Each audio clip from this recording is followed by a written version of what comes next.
our one storyline today, Lyle, bit of a long episode, so we had to cut it down. Andres Munoz has been a different pitcher this last month, hasn't he? He has, and it all has to do with his slider, which was his best pitch by far a season ago. All of a sudden, he's not throwing it all that much, especially over the last month. It hasn't quite become non-existent, but it's certainly not featured anymore. On an outing-to-outing basis, since August 13th, which is a game. Which game was August 13th? I have it written down here. It was against the Orioles, a game he had against the Orioles here at home on a Sunday that he served up a run in. The Mariners eventually lost the game in extra innings. That was the Cedric Mullins game.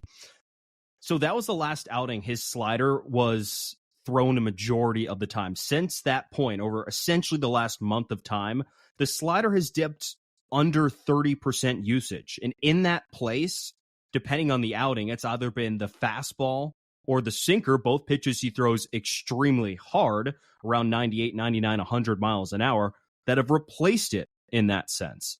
Here's one thing I want you to chew on here, Lyle, early.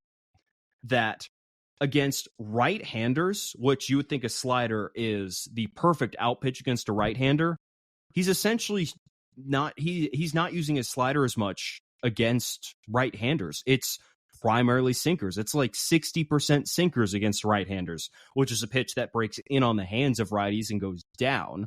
But his premier strikeout pitch, he's almost just not throwing it as much. Just hasn't been as effective. And then you look what he was doing against lefties over the last month with the slider. It was starting to get hit around a little bit. So lefties were slugging .455 against Munoz's slider over the last month or so. And to your point, he wasn't throwing it to righties. He's replaced it with that sinker. So he has changed his pitch repertoire a little bit. Do we think any of this has to do with some of the injuries he's built up this year? I don't know, and this is simply why I'm asking you, because I genuinely don't know what the answer to this question is. But do we think there's any chance that either the foot surgery that Munoz had in the offseason where he didn't get a full spring training, or this hip stuff that's starting to slightly bother him a little bit right now, may or may not be affecting his slider usage? It could be, because if I think about it, the spot he wants to throw his fastball at his slider at would be the outside corner to righties, inside corner to lefty. That's probably the perfect pitch, perfect placement for where he wants to throw his slider. If he could get around on that pitch and he could target that pitch to that spot, then he would want to do it. But the problem is with his fastball and his sinker, they break the opposite direction. So he doesn't have to aim a pitch to that side of the plate as often. Am I making sense with that? Like just going the other direction, not having to maybe go a little bit more with his left hip, of course, being his front hip. And I believe that was the hip that was bothering him over the past month. I'm just kind of spitballing here. Just like trying to go inside corner to righties instead of outside corner might be a little easier physically on him, perhaps. That could be, and maybe that's part of the reason he's throwing the sinker more. I think the key will be what he looks like in the spring and in early April and May of 2024, and if that slider comes back. Because we cannot stress this enough. Andres Munoz's best pitch, at least last year, was his slider, and it wasn't even close. You look at the run value of his slider last year, 20. Not only is 20 in the positive, and meaning that's a good thing for pitchers to have a high run value on a pitch, it was astronomical. He was in the elite of elite category in terms of effectiveness of his slider a season ago. Well, it's not the same this year. It's at 2, and truthfully, it's probably come down in the last month. So there's a huge gap in effectiveness and production between that slider from year to year. So maybe some of that has to do with the injuries. And he's also putting less guys away with it. Like his put away percentage has gone down over the month's time with that slider, which may be another reason he's opted to use less of it. It's kind of strange, though, because you'd think of it, okay, has the physical properties of that slider deteriorated? We talked about Stuff Plus before.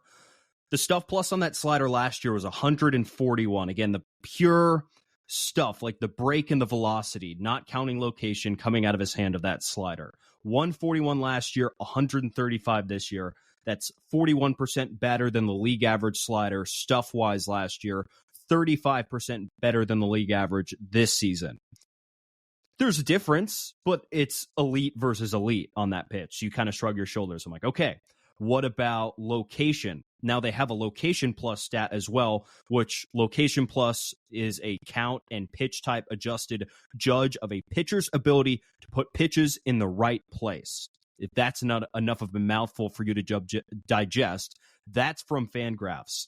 His location plus on these given pitches in these given counts was 103 last year on the slider, 3% better than league average, 102 this year, 2% better than league average. Not a difference. Now, there's also another stat, one more plus stat I'm going to throw at you, Lyle. Pitching plus. Pitching plus, it's not just a weighted average of stuff plus and location plus across a pitcher's arsenal.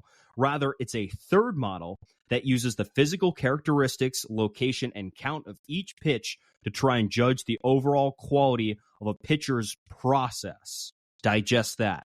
Anyways, for that definition, pitching plus for Andres on his slider last year was 117, 17% better than league average, and 110 this year. Again, difference, but not immense. Not Andres slacking off under 100, which would be concerning, which is kind of what I was expecting to see here, but I haven't, which makes this discussion more puzzling. Am I making sense with that?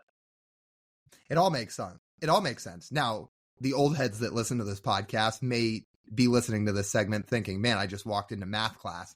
But I think it all makes sense what you're saying. It honestly just puzzles me more, that being said, that the numbers aren't that far apart from year to year, because I figured that the numbers would be very, very different, because he hasn't, at least off the eye test, which we try not to use that much, but just sitting and watching games and watching Munoz throw a slider as of late, it does feel like he has not commanded it as well.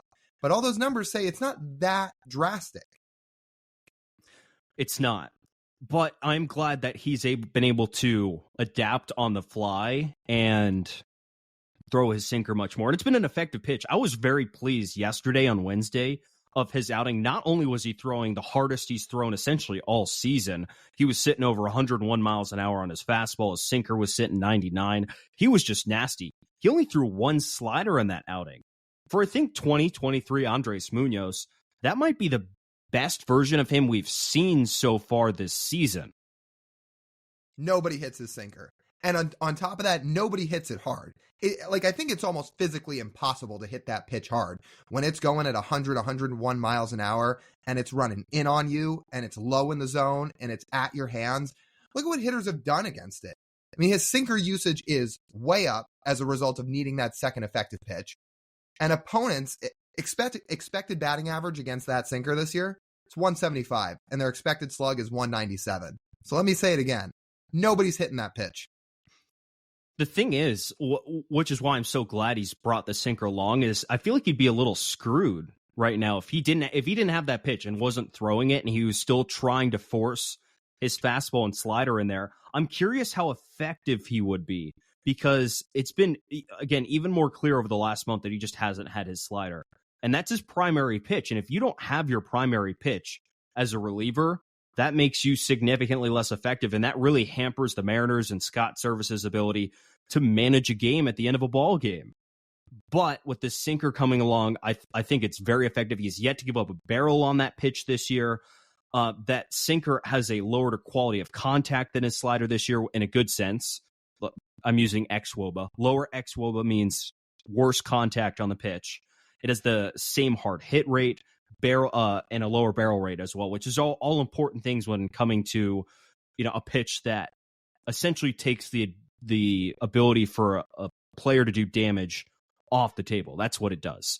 So it's cool to see for Andres Munoz. It's definitely a much different look. And if you told us last year that this year he'd be ditching his slider completely for a sinker, I would have kind of laughed, but it's worked, and it's going to have to work until we get to the offseason. Andres can figure out what's the problem with his best pitch. And thank goodness he found the sinker, like you said, because you get deep into September and potentially into the postseason, they're going to need Andres Munoz in high leverage. And if your best reliever, at least your best reliever from last year, only has one pitch, that's not much of a recipe for success. But the fact he has two pitches that are both effective and he's getting results with it, that's a very positive sign. Absolutely. Yeah. Very interesting to see for Andres Munoz over the last course of this season.